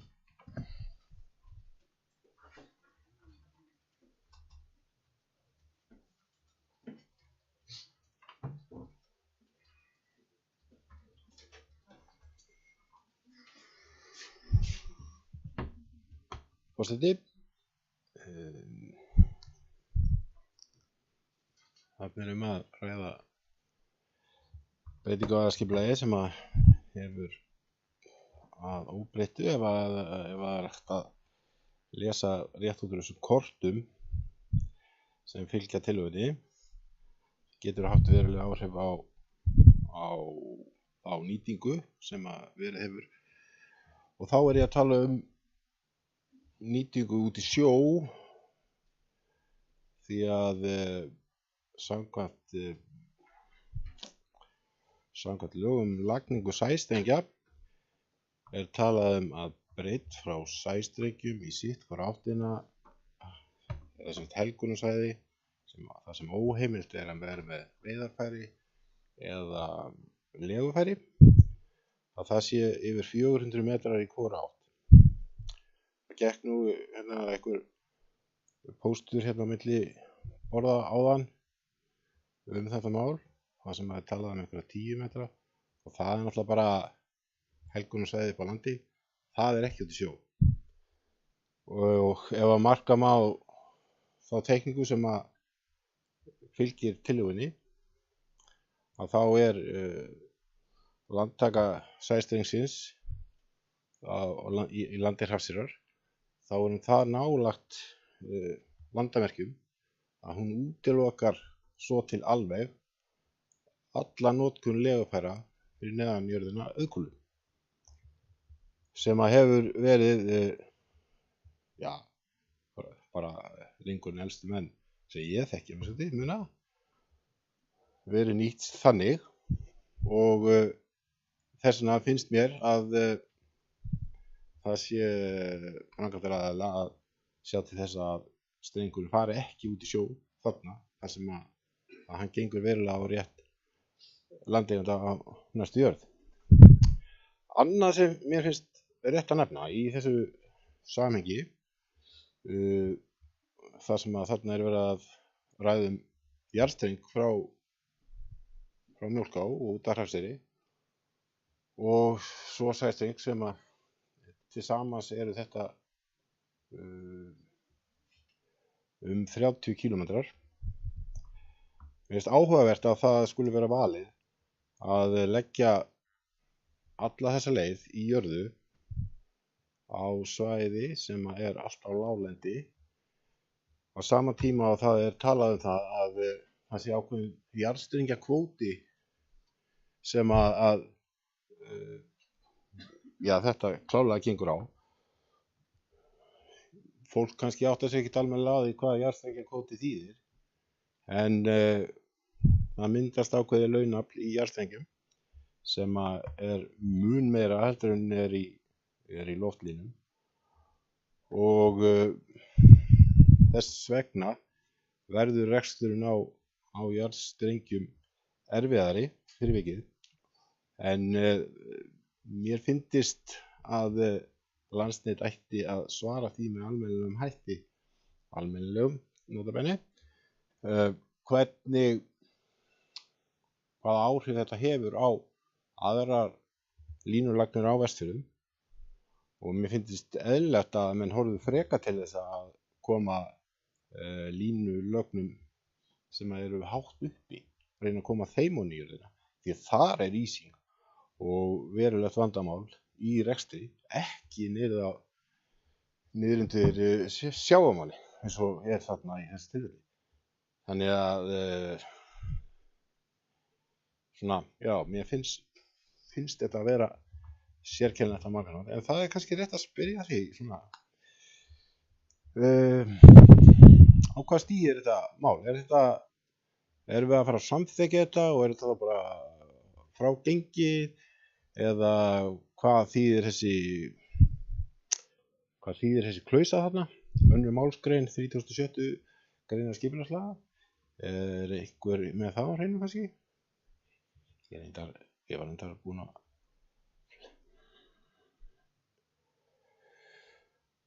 já, þá er þetta með þetta, þá er þetta endanleg afgreiðsla. En ég ætla svo sem ekki endilega bara að standa hérna og lasta Landsnet fyrir þeirra vinnubrögð, því að það má alveg lofa þeirra vinnubrögð líka, því að hérna er maður að framkvæmd sem að verður að mestu leyti unnin á næsta ári, og það er stefnt að því að strengurinn verði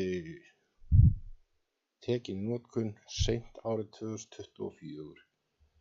Þannig að þarna er nú stofnun sem að við mættum nú læra eitthvað af, svona varðandi það að vera tímanlega í vinnu, en óneitanlega er alveg hægt að skammast út í það líka, en ég ætla að láta þetta duga í bili, takk. Já, ég verð að viðurkenna, Sigurður, maður ég ætti að sakna þess að vera ringlaður stundum þegar þú ert búinn að tala og veit ekki hvort þú ert með eða á móti þessu. Ég bara er ekki viss, en orðið er laust. Orðið er laust. Jónas, ég kannski kem upp á milli svo kom ekki til þess að upp, sko. Já, Kristján hefur beðið um orðið. Ég kem nú venjulega ekki upp varðandi svona mál þegar ég bara ekki nóg mikið vita á þessu, en ég satt orkuþing daginn og þá man ég sérstaklega eftir þessu og ég er alveg að kaupa þetta hjá þér að það er einhver kvóti á strengjum neðarjaðar, eða sem eru grafnir niður, og ég er alveg að kaupa þetta hjá þér, Sigurður, að það þyrfti kannski að vera einhvers konar betri rök fyrir því hvort að hann sé ekki betur nýttur annar staðar heldur en þarna niðri. Ég er bara að kaupa þetta hjá þér, held ég, sko. En hvað við gerum hérna með þetta, ég veit ekki hvernig við vinnum úr því í þessu, sko. Hvort að við óskum eftir svörum við því, þú kannski gefur með eitthvað tillögu að því. Takk. Og ég fer þá Kristján í stjórnfundarins aftur. Já, orðið er laust. Ég veit að Sigurður ætlar að koma upp og að vinna mál og gera svo vel, Sigurður.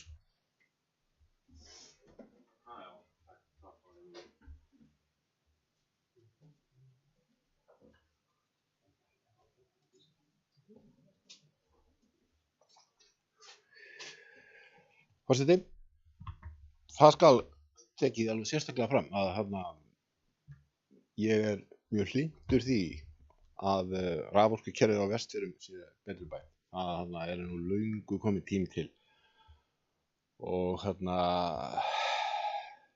ég stend ekki hérna af því að ég sé á móti því að menn sé að vinna þá vinnu, það er alls ekki, en mér finnst engu að síður vera rétt að nefna þessi atriði, ekki síst fyrir það að eins og stendur þarna í tillögunni að bæjarstjórn samþykki meðfylgjandi aðalskipulags breyting í samræmi við 2. málsgrein 37. greinar skipulagslaga. Það þýðir hreinlega að þetta sé þá fundurinn sem afgreiðir þetta. Bæjarstjórn telur að þetta hafi engin áhrif eða mjög lítil og fólk hefur þar af leiðandi ekki neina aðkomu að málinu í framhaldi af því.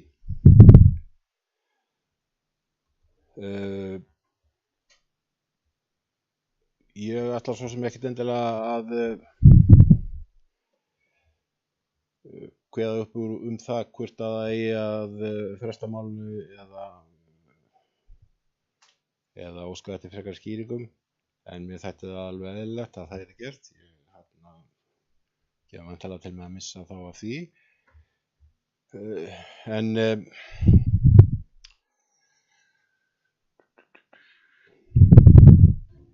ég man ekkert hvað ég ætla að segja meira, en ég stend bara þetta fram fyrst ég komin upp og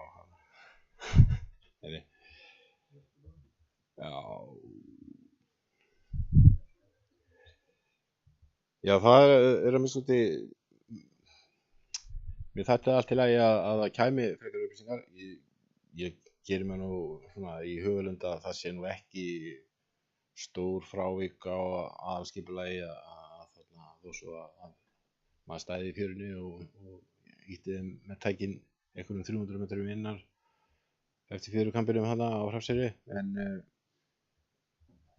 en mér fyndist að það mættu alveg fylgja þeir rök frá Landsneti hvernig hyggjast þeir nýta þennan jarðstrengjakvóta sem er takmörkuð auðlind og hvers vegna er valin sú leið að taka svona stóran skerf á þessu svæði.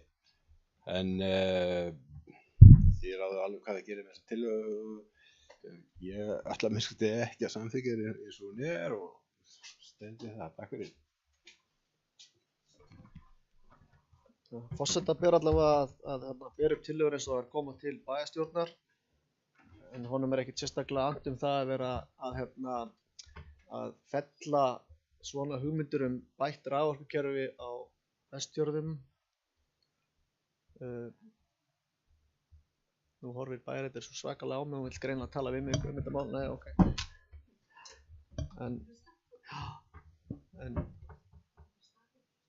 Já.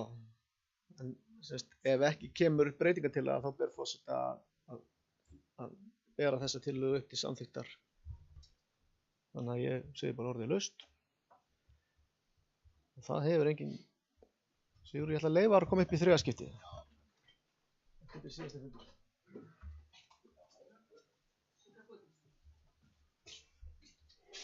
Forseti, þá best ég beri bara upp tillögu að fresta afgreiðslu á þessu máli. Ég veit fyrir víst að framkvæmdir við lagningu jarðstrengsins eru fyrirhugaðar á næsta ári og sæstrengurinn verður væntanlega lagður út sumarið 2024, en engu að síður veit ég að Landsnet hefur áhuga á að komast í hvað heitir þetta náttúr?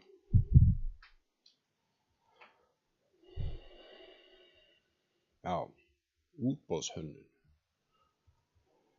En ég held að þeir hrökkuðu nú ekkert alveg í kútið það að tekja vegna frestun eða þó svo það væri 3 ár. Þannig að ég legg það til að þessu verið frestað. Þá er komin hér tillaga frestun málsins. Ég held að þessi byggð á þeim rökum að Landsnet komi með einhvers konar frekari útskýringar á hvernig þessi kvóti sem er á jarðstrenginn skuli nýttur, hvort að þetta sé besta leiðin. Þannig að allir hafa bæjarstjórn fáið útskýringar á því. Þá legg ég fram tillögu að þessu máli verið frestað, sem er sammála því vinsælaskeið merki. Það er samþykkt 9-0. 14. mál á dagskrá er óskun heimild bæjarstjórnar til deiliskipulagsvinnu í landi Reykjanes. Það er tillaga frá fundi skipulags- og mannvirkjanefndar nr. 580 sem fór fram 23. mars að bæjarstjórn óski eftir því við skipulagsyfirvöld Súðavíkurhrepps sem þau heimili vinnu við deiliskipulag vegna starfsemi Saltverks ehf. Er ég að lesa eitthvað vitlaust? Fyrirgeðu? Ég er í fundagerð síðast. Við erum búin að samþykkja þetta. Það er engar áhyggjur af þessu. Nei, það er ekki. 13. mál á dagskrá þessa fundar er Öldugata 1B og 1 ósk á sameiningu lóðar. Tillaga frá fundi skipulags- og mannvirkjanefndar sem fór fram 7. apríl og bæjarstjórn heimil útgáfu lóðarleigusamnings við Öldugötu 1 í samræmi við deiliskipulag Flateyrar. Orðið er laust. Það er lokið öðrum fundagerðum bara hjá mér. Það er engin kveðs í hljóðs að leggja undir samþykki bæjarstjórnar þeir sem verður sammála þessu vinsalskeiði merki. Samþykkt 9.0. 14. mál á dagskrá Æðartangi 6 Ísafirði. Það er tillaga frá fundi skipulags- og mannvirkjanefndar nr. 582 sem fór fram 13. apríl og bæjarstjórn heimili að Garðar Sigurgeirsson fyrir hönd vestfirska verktaka fái lóðina Æðartanga 6 Ísafirði samkvæmt umsókn með þeim reglum sem í gildi eru og settar kunna verða. Lóður sem fellur úr gildi hafi tekníkar ekki borist Ísafirði innan 6 mánaða og framkvæmdir ekki hafist innan 12 mánaða frá úthlutun. Nú erum við búin að samþykkja nýja reglur rétt áðan. Gilda þær ennþá? Eða taka þær gildi strax? En orðið er laust. Arnar, gjörðu svo vel.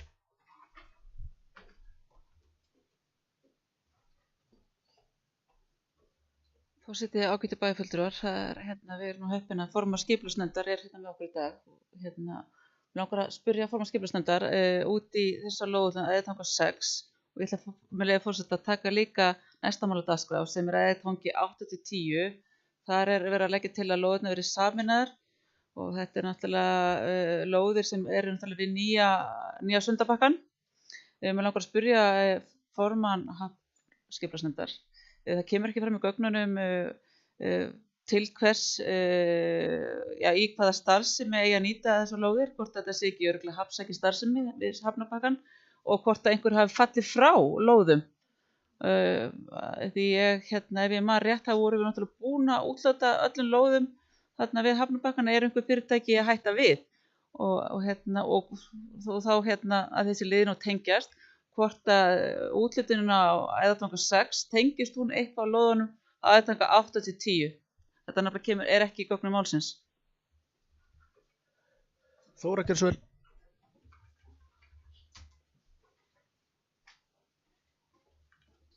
Já, forseti, bæjarfulltrúar, gestir og aðrir tilhlendur.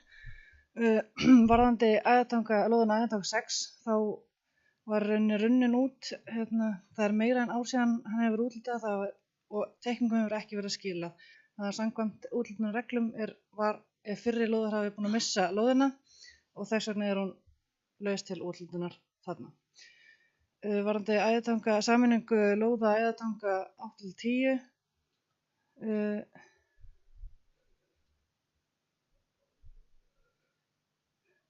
Já, að sameina þessar lóðir þá verði ég að viðurkenna að ég þekki ekki alveg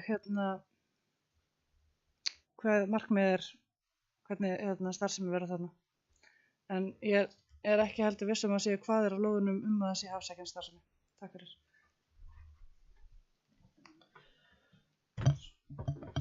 Svo ég gef ykkur upplýsingar þessar reglur sem við lasum, þá sækja þeir þegar gömlu reglur eru gildi og þá gilda þær. Það var það sem ég var að. En þrátt fyrir að Arnar var reynt að taka stjórn á fundarinn þá erum við ennþá í 14. máli sem er Æðartangi 6 og orðið er laust. Gjörðu svo vel, Arnar.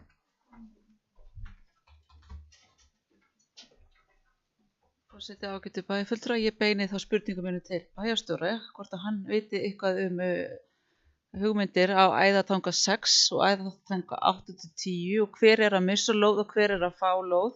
Ég tel að það sé mjög mikilvægt að við útlutum þessu lóðu til hafnsækinnar starfsemi. Þetta er við Hafnarkantinn.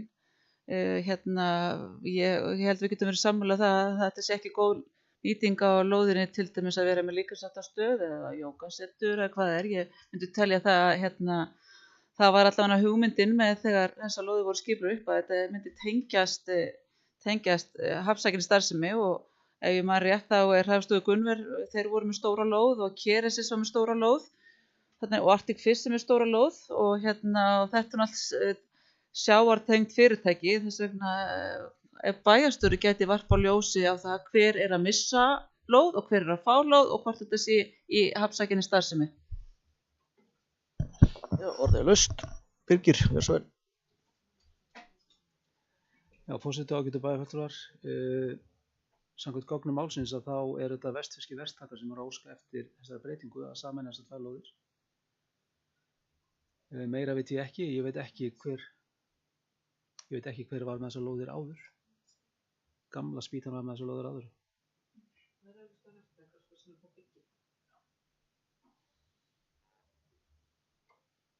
Þannig að þetta er það sem að kemur bara fram í gögnum málsins.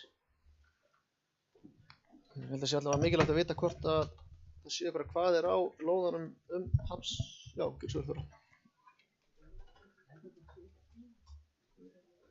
Ég ætla aðeins að fá að leiðrétta að það var gamla spítan sem var með æðutangu 6 en ekki 8-10 og varandi lóðarúthlutun þá er það bara þá er ekki kvaðir að þetta sé Hafseikin starfsemi samkvæmt reglum og við í skipulags- og mannvirkjanefnd verðum þá að fylgja úthlutunarreglum sem gilda. Lóðirnar voru lausar, auglýstar lausar og ég tel að reglum hafi verið fylgt í þessu máli.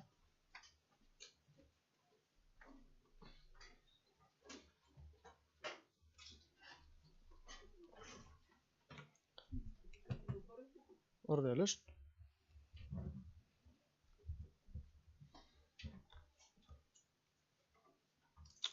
Það er ekki hversi hljóðs að leggja til samþykki bæjarstjórnar þessum samanlagt sem við sjálf gefum merki.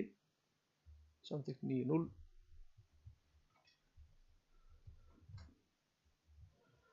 15. mál aðaltengi 8-12 ósk breytingu á deiliskipulagi með tillögu frá fundi skipulags- og mannvirkjanefndar sem fór fram þann 13. apríl á bæjarstjórnarheimili málsmeðferð í samræmi við 2. málsgrein 43. grein skipulagslaga.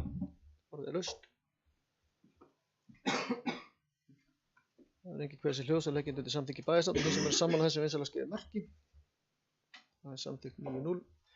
16. mál Dynjandisheiði breyting á aðskipulagi vegna veglegningar tillögu frá fundi skipulags- og mannvirkjanefndar númer 582 sem fór fram þann 13. apríl á bæjarstjórn samþykki veglínu D og framkvæmdaraðila gert er að uppfæra uppdrátt og greinargerð í samræmi við athugasemdir. Nefndin telur breytingar ekki þess eðlis að auglýsa til tillöguna 9.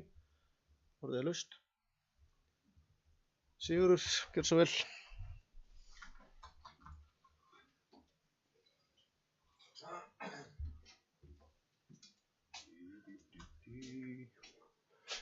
Forseti, fyrst stutt svona pubquiz. Önnur málsgrein 43. grein skipulagslaga, vitið þið hvað það þýðir? Og það er svona grenndarkynning þá. Það er gott að einhver veit að henni svona. En aðeins að Dynjandisheiðinni.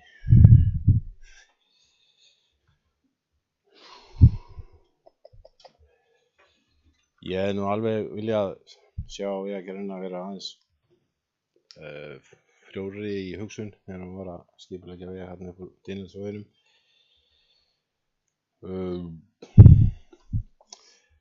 Það er valið að halda sama vegstæði þar sem að vegurinn liggur upp úr Svínadölum og kemur upp í Afréttisdalinn og það þekkja þeir ákveðlega sem að eru kunnir í staðháttum eins og sagt er. Þar eru ansi tíð snjóflóð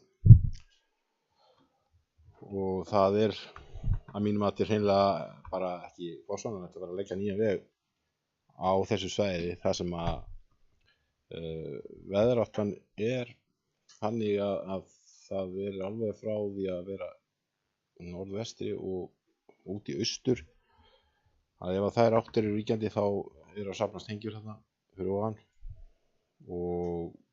en svo sem kynntist ég ákveðlega í vetur að það koma ansi hraustleg flóð þarna niður og það er bara mínum að því ekki forsvaranlegt að vera að leggja nýjan veg með slíkri áhættu fyrir vegfarendur og ekki síður fyrir starfsmenn sem eiga þjónustu vegi. Ég átta mig alveg hins vegar á því að þetta við erum kannski full sein að fara að koma með eitthvað svona bókanir eða eitthvað þannig að ég ætla að hvetja einhvern til að samþykkja þessu tillögu og ég ætla hins vegar að vera á móti henni.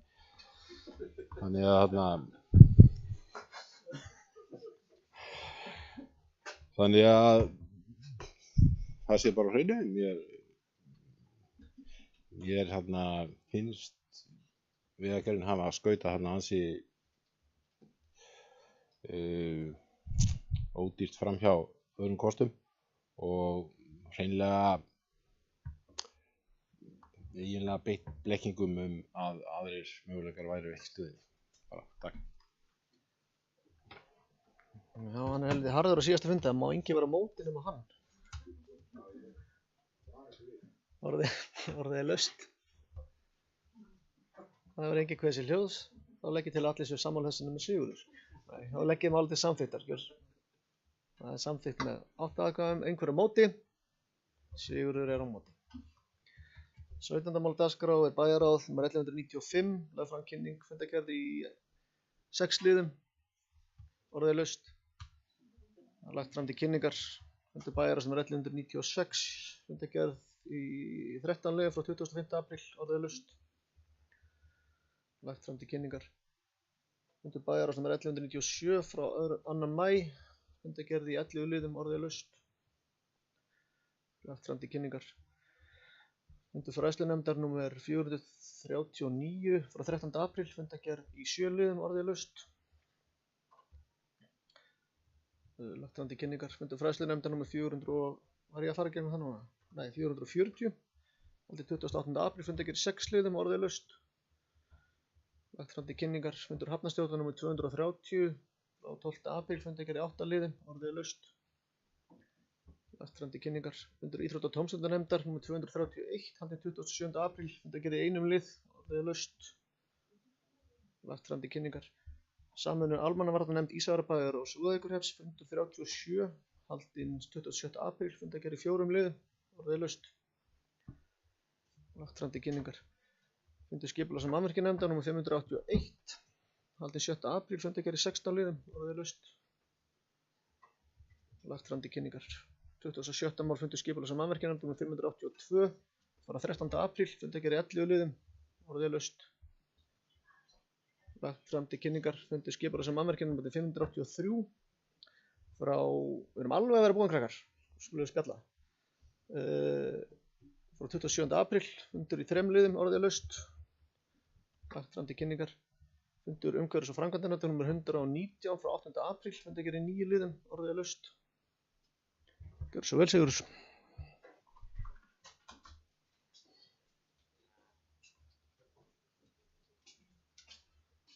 Forseti, ég byrst afsökunar. Ég beitti blekkingum með að koma upp í stóli, ég ætla alls ekki að tala um þetta. Það hefur hins vegar verið þarna tíðrætt að það á þessum fundi að þessi síðasti fundur þessara bæjarstjórnar. Ég hélt að það væri reyndar 1 fundur eftir en ef svo er þá er ég ekki með að skrifa ræðið hérna, lokaræðið, en því miður. En ef svo er að þetta sé lokafundur þá bara vill ég þakka ykkur og ykkar forverum hér í bæjarstjórn. Það er nú orðið ykkur mannarskipti á tímabilinu. Þakka ykkur bara fyrir samstarfið og samveruna. Þetta hefur nú oftari verið nokkuð skemmtilegt en alls ekkert alltaf, stundum bara hrútleiðilegt. Nei, það er bara eins og lífið er, það er nú stundum sól en ekkert alltaf. En ég er svona að minnst að gera mér vonir um það að við höfum nú öll verið hér af góðum hug og vilja vinna okkar samfélagi gott og að við getum eftir þetta allt saman mæst áfram út á götu og helsast eins og við séum bara kunningjar og við vinir. Takk fyrir. Já, fundur umhverfis- og framkvæmdanefndar var 119 til umræðu. Orðið er laust. Það er engin kveðið sér hljóðs. Þetta er síðasti liður á dagskrá. Þá ætla ég að nýta tækifærið að þakka einnig bæjarfulltrúum sem hafa setið hér undir forsæti mínu. Ég tóku þessu mjög óvænt og ég vona að ég hafi ekki gert ykkur alveg vitleysi í þessu, en þakka bara kærlega fyrir samstarfið. Þeim bæjarfulltrúum sem er ekki að reyna að komast aftur í bæjarstjórn þakka ég enn meira samstarfið. Vonast til að vinna með ykkur bara á öðrum vettvangi. Þetta vil ég þakka Birgi Unnarsinni fyrir samstarfið og auðvitað bæjarritara Bryndísi því það er ágætis samgangur milli forseta og bæjarritara. Ég þakka ykkur kærlega fyrir störfin. Ég slít á hér með